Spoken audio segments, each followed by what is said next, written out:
खटिया हेलो दोस्तों, प्रणाम। का स्वागत है। आप लोग कैसे हैं? जोर से हर महादेव। देख लीजिए, हमारे हैं गौरी शंकर। बहुत धूप है और कितना लंबा लाइन लगा है।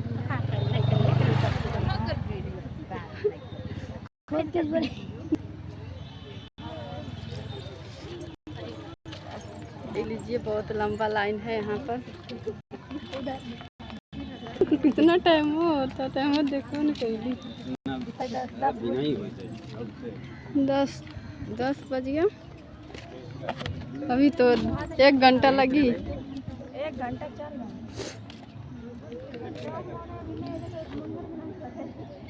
आज मेरा व्रत है, दूसरा सोम है, तो आए हैं गौरी शंकर। तो ऐसे बने रहिएगा, लाइक सब्सक्राइब शेयर जरूर कीजिएगा।